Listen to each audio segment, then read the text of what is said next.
video today on keeping and care for your killifish eggs. There's a lot of questions on the internet about how do I do this with the eggs, how do I hatch the eggs, how do I eat the eggs, what do I need to do it. There's just tons of questions out there, and going through a lot of the different videos and stuff, I really haven't come across any actual how to take care of the egg videos, so I wanted to make one and maybe help some of the beginners out there. This is not necessarily for the experts, although you might pick up on something that I do that you don't, and so if you guys have any questions, feel free to ask, comment. I'll try to answer them as I go along. Hopefully everyone can hear me okay. It's kind of loud out here in my fish room with all the bubbles going and all the fish swimming around. I hope everybody's doing okay with this whole coronavirus. I know that there's a lot of people freaking out about it right now, so we'll try to have a little fun anyways. So the first thing you can see is that I've got all of this stuff spread out. And all of it is stuff that I use in my fish hatchery for keeping and caring for my fish eggs and my fry. And so the first thing I'll go over is the different things that I have here. So one of the best things that you can buy for your money is a $2 turkey baster. This one is actually made by, I think this one was made by Kent Marine. And so a turkey baster, a baby medicine dropper,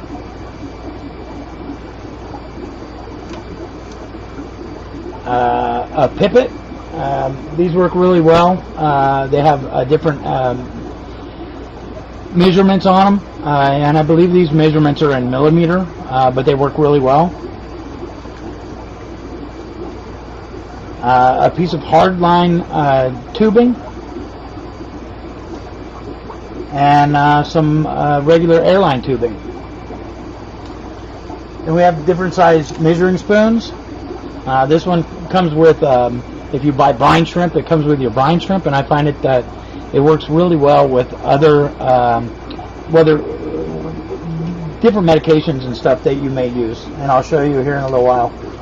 Measuring spoons. You always got to have those out in your fish room because you're constantly measuring stuff. So these help.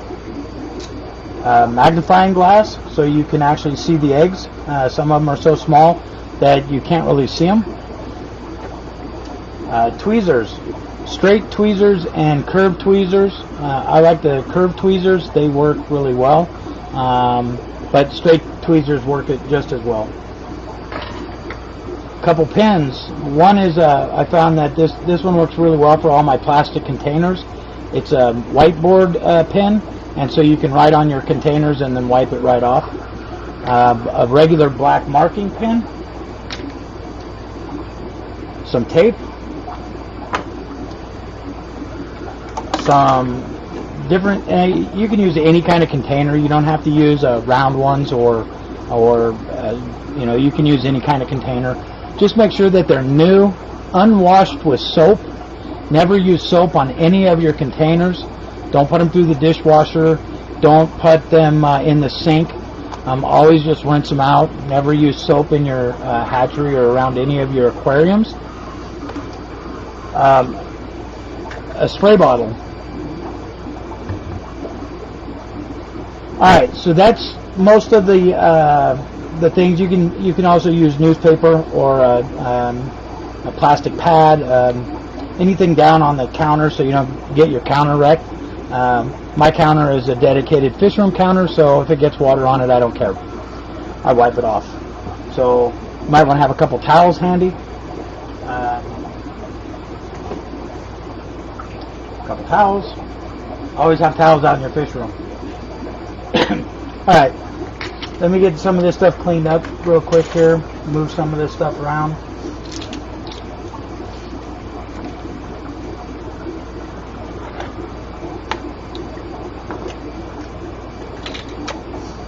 Alright, so what I have in here is a mop that I pulled out of one of my blue Glarus tanks.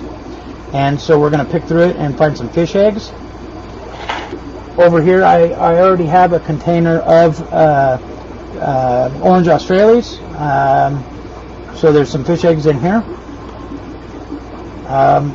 Funlu Panchex Ocerai. I have some eggs in here.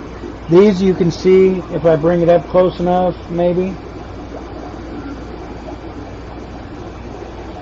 So right down here in this corner you'll see some eggs. Those eggs are already fungused up, which is exactly what I wanted. So I can show you all how this works. We'll go over a few hatching methods and a few medications for your eggs. So one of the best ones that you can buy is what's called methylene blue.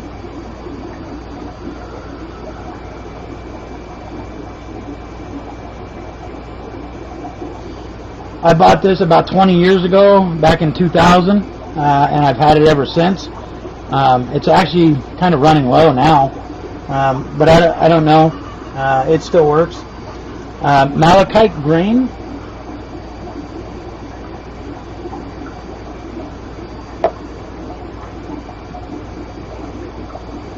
And some aquaflavin. And this is a neutral brand, or neutral aquaflavin. You could use hydrogen peroxide. I don't recommend it. I know there's a lot of reviews and a lot of comments online, a lot of opinions about using hydrogen peroxide.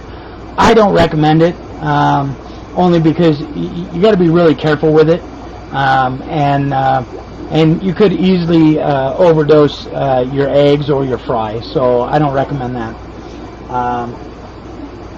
So what we're going to do today is we're going to pick through some eggs and put them in some containers.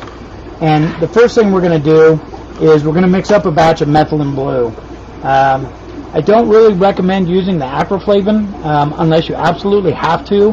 If the methylene blue is not working for you, then you can use either malachite green or aquaflavin. These are more malachite green is more of a dye. It was actually discovered as a dyeing agent, but they also found that it has a lot of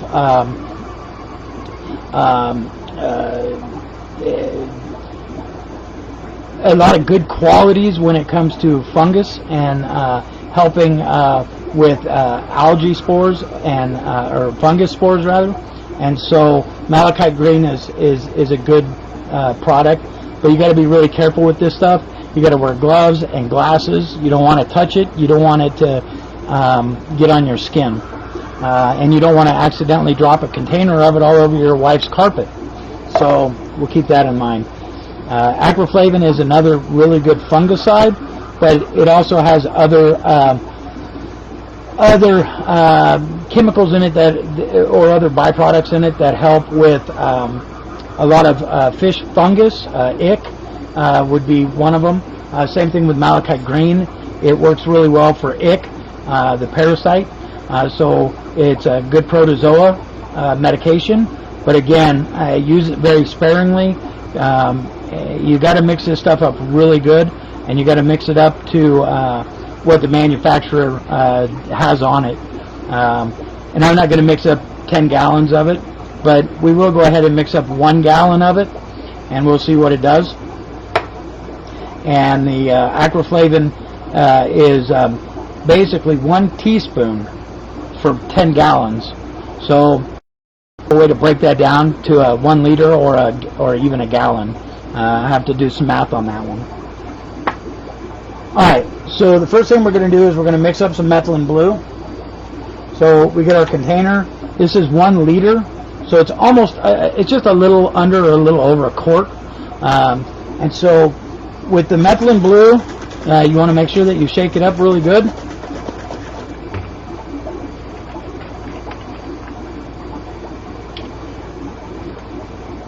This is 1 to 2 drops per gallon of water. So for a liter, we're going to add 1 drop. That's it.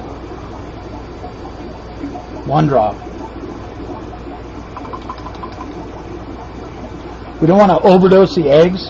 If you overdose the eggs, what happens is the eggshell becomes very soft, and they just almost disintegrate after a couple of days in the water. So we want to be really careful with that. So we're going to mix it up, and as you can see, the water's turning blue.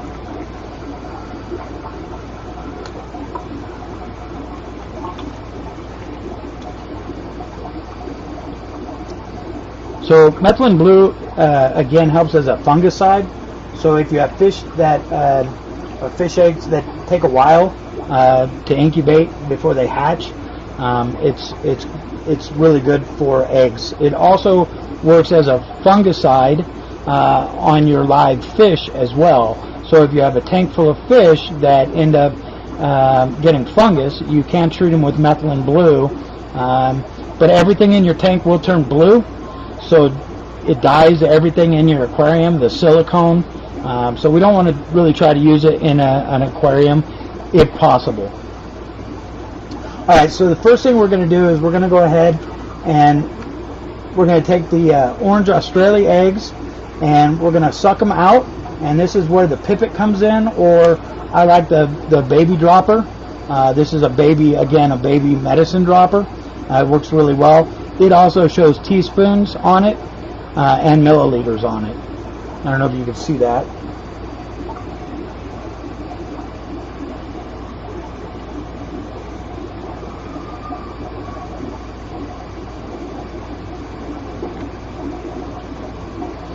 Well, there we go. So it shows milliliters and teaspoons, and that's why I really like to use these. So what we're going to do with the methylene blue is we've got about half a container full of water. We're going to go ahead and suck out all the eggs that we can. And we're going to add them to another container. Now, you don't have to do it this way, but this is just the way I'm going to do it for today. There's a lot of other ways to do it. Guys all over the world do it differently. But I use this little container, and then I go through and I pick out all the eggs, and then I do this. So we'll take out all the eggs out of the container.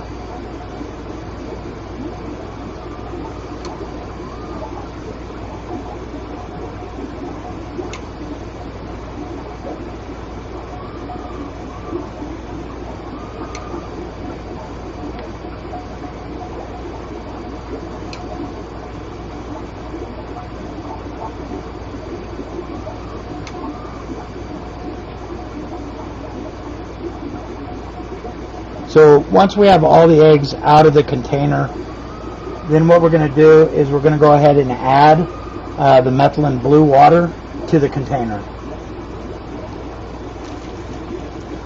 Fill it up about halfway, and that's it. And you can see if it gets on you, it dyes your skin. So now we're going to let these eggs sit until they hatch.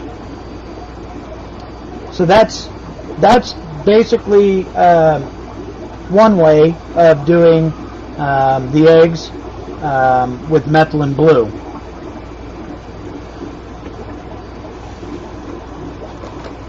So we'll go ahead and add some methylene blue, and so once you get your mop, you're gonna look through your mop for eggs, and as you find the eggs, these are again blue Glarus eggs, so you can use a pair of tweezers and pick them off and put them in the container.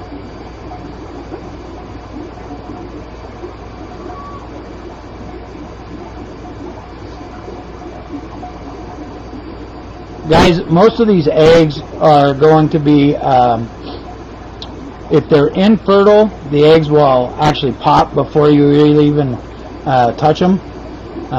If they're fertile, they tend to be hard-shelled, and so they don't pop. You can actually put the eggs between your fingers. There's our egg here.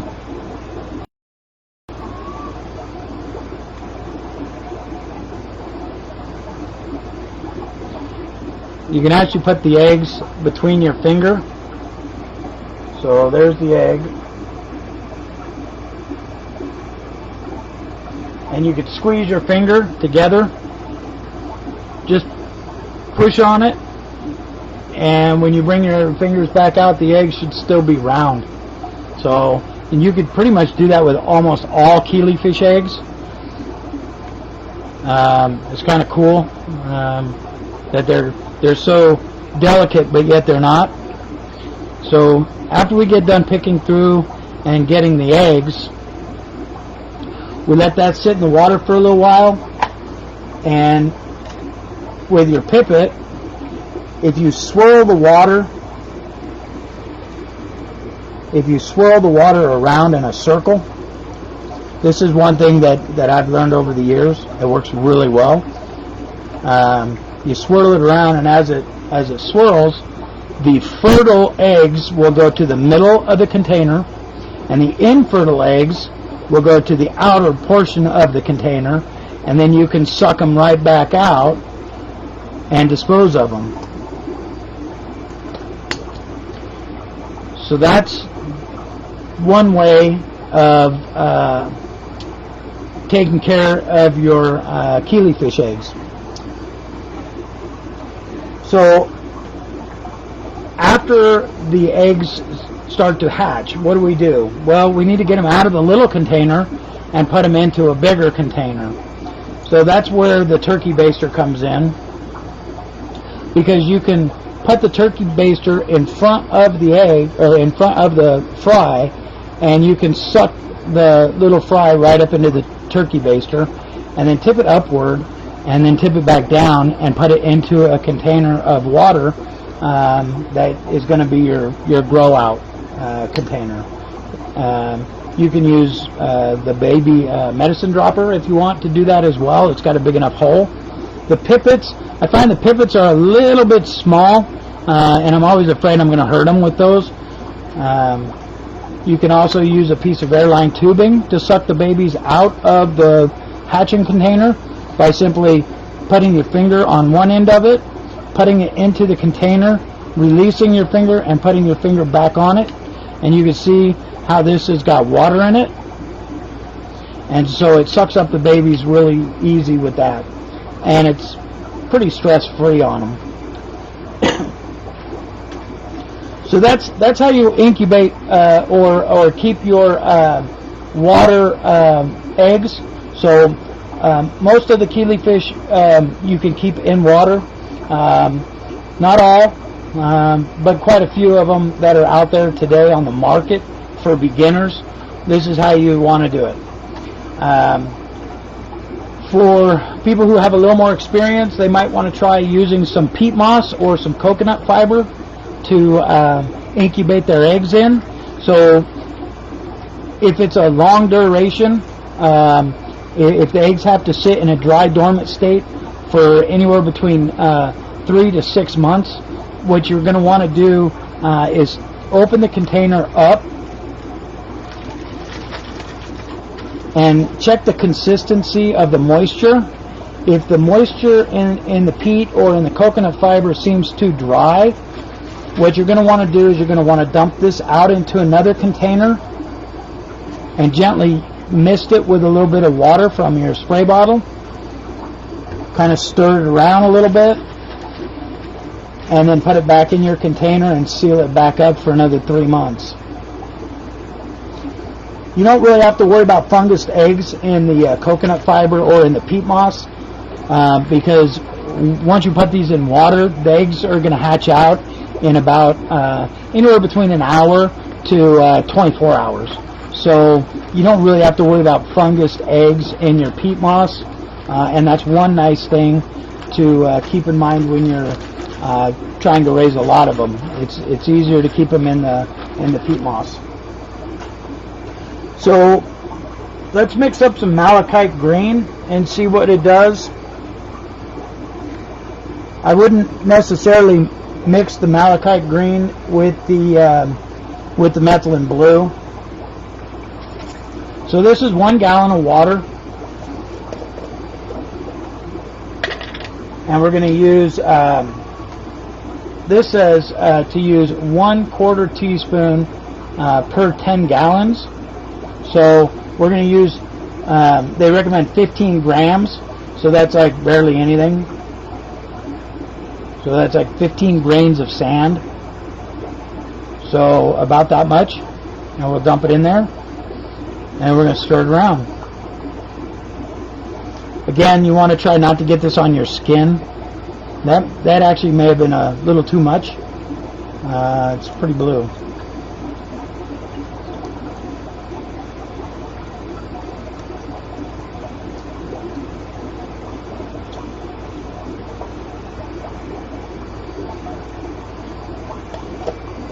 And again, now we can do this exact same thing we did with the methylene blue, but because this is so much stronger, what we're going to want to do is we're definitely going to want to make sure that it's stirred up really good.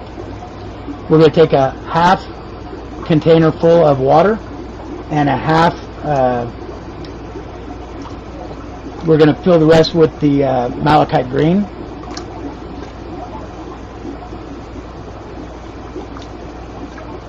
Just about that much. And now we can place our eggs into this as well. So either one of these two methods, the methylene blue or the malachite green, works really well. The methylene blue is a lot safer to use than the malachite green is. You have to be really careful with the malachite green, and as soon as your babies hatch, you need to get them out of the hatching container and into fresh water. Otherwise, the malachite green could kill them. So we've got to really be careful with that.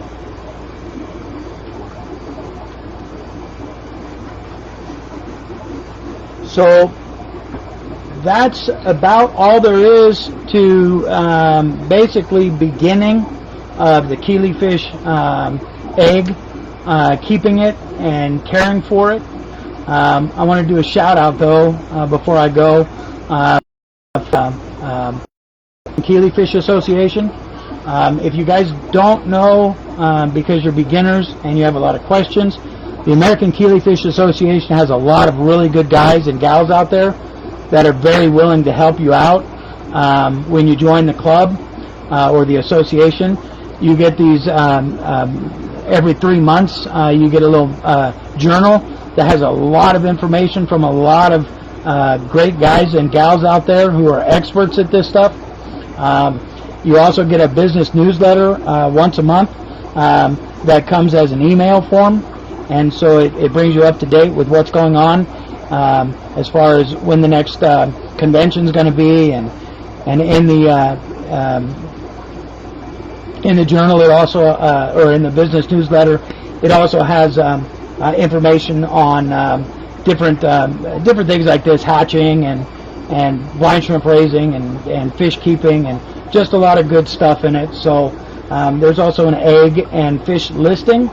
So if you're thinking about buying eggs as a beginner online, you got to be really careful of where you buy them, the source that you buy them from.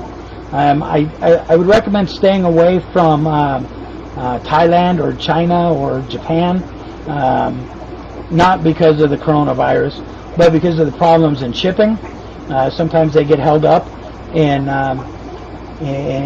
their ports and stuff for inspection, and so they may not end up being very valuable to you because the eggs will probably be dead.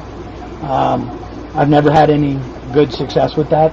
So there's a lot of guys and gals on the American Killifish website that have lots of eggs and lots of fish for beginners. There's always somebody out there that's willing to help you, so keep that in mind. And then you have the conventions once a year, and those are really fun to go to. All the guys that I've talked to, they do go to them, really enjoy them, and it's a great place to meet a lot of experts. They usually have some speakers at them, and so it's a great association. If you have any questions about that, you can write on post on Facebook, and somebody will get back to you about it and help you out. So I hope this this helps, and good luck. And if you have any questions, feel free to comment.